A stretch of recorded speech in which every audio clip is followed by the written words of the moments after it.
एक बार कौआ बड़ा नाराज हुआ ब्रह्मा जी पर, रो रहा था। एक महात्मा जी निकले, कौआ बोला महात्मा जी सुनो। महात्मा जी बोले क्या हुआ? बोले हम पर कृपा करो। क्या करें? बोले भगवान ने हमें कौआ बना दिया है। तो महात्मा जी बोले तुम क्या बनना चाहते हो? बोले हमारा तो जीवन बेकार चला गया कौआ। हम कहीं जाके किसी के घर में बैठ जाएं और काव काव करें तो लोग भगा दे रहे, भाग कौआ। ना हमें कोई देखता है, ना हमारी आवाज कोई सुनता, किसी काम के नहीं। हमें लोग पालते भी नहीं है। आपने सुना कौआ पाला किसी ने? हंस पालते हैं। तो महात्मा जी बोले तेरी इच्छा क्या है? कौआ बोला हम यदि हंस बन जाते तो मजा आ जाता। संत जी बोले चल मेरे साथ। कौआ को लेके संत जी हंस के पास गए। हंस जी राम राम। राम राम। कैसे आना हुआ? संत जी बोले तुम अपनी जिंदगी में सुखी हो के नहीं? हंस बोला हम बहुत दुखी हैं। अरे क्यों दुखी हो? भगवान ने तो तुम्हें कितना गोरा बनाया है, कितना सुंदर बनाया, वाह। हंस बोला दूर के ढोल सुहावने, दूर से ऐसे ही लगता है, हाँ, पर हमारी जिंदगी बेकार है। इतना गोरा बनाया है, कीचड़ लग जाए तो काला काला दिखता, दाग दाग दिख जाता है ना। और कोई भी हमें उठा के ले जाता है, और उठा कर ले जाता है, पंख वंख काट देता है और अपने छोटे से तालाब में घुमाता रहता है। हमारा जीवन कोई जीवन है क्या? फिर तुम्हारी क्या इच्छा है? बोले भगवान कभी अवसर दें तो हम मिट्ठू बने। मिट्ठू सबसे बढ़िया, सब पालते हैं। तोते के पास गए, कहो राम राम। तोते ने देखा कौआ, हंस और महात्मा जी आए हैं, कैसे आना हुआ?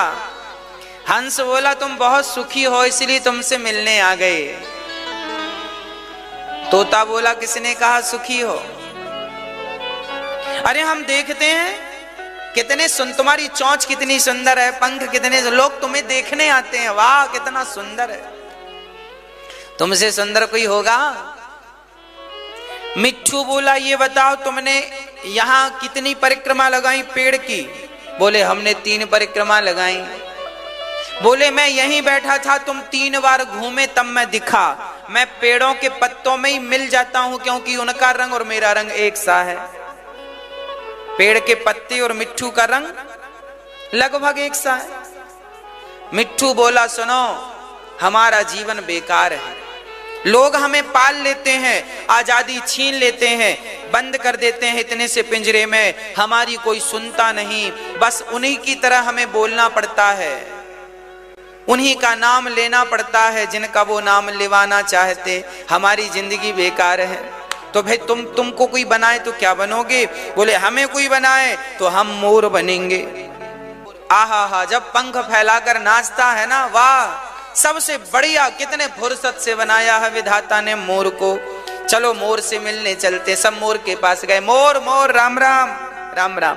तुम बहुत बढ़िया हो, भगवान से कहें कि हमें भी मोर बना दो। मोर बोला राम राम, सबसे दुखी मैं हूं।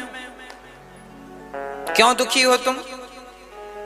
बोले ये दुनिया के लोग आते हैं, चोरी चोरी चुपके चुपके मुझे पकड़ लेते हैं और मेरे शरीर से मेरे पंख नोच नोच कर बाजार में 20 रुपए का एक पंख बेच देते हैं, 50 रुपए का एक पंख बेच देते हैं, 100 रुपए का एक पंख बेच देते हैं। जिंदा शरीर से पंख नोच लिए जाते हैं। मैं रोता बिलखता चिल्लाता रह जाता हूं। मेरी जिंदगी कोई जिंदगी है?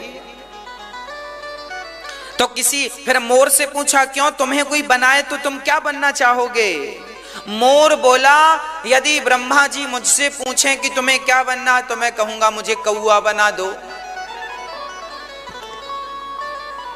कौआ बड़ा प्रसन्न हुआ। कौआ ने कहा तुम कौआ क्यों बनना चाहते हो? मोर ने कहा सुन,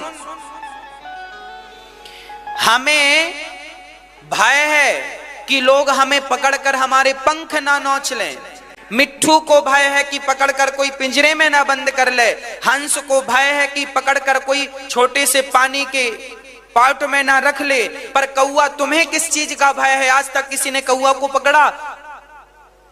चिकन बिरयानी फलानी बिरयानी होती है पर कौआ बिरयानी होती है? हाँ, मतलब कौआ को कोई खाने के लिए भी नहीं मारता। सबसे सुखी कोई है तो कौआ है। बोले कौआ को किसी लिए नहीं मारा, ना कोई पिंजरे में बंद करता, ना तो कोई पानी में पकड़ के रखता, ना तो कोई खाने के लिए मारता। बस तुम बढ़िया हो, कहीं भी बैठो कहीं भी उठो। कौआ बोला राम राम राम, मुझे लगा ये लोग सुखी हैं, पर अंत में तो यही निकला कि मैं ही सुखी हूं। इसका तात्पर्य यह है कि हम लोगों को लगता है फलाना व्यक्ति ज्यादा सुखी है।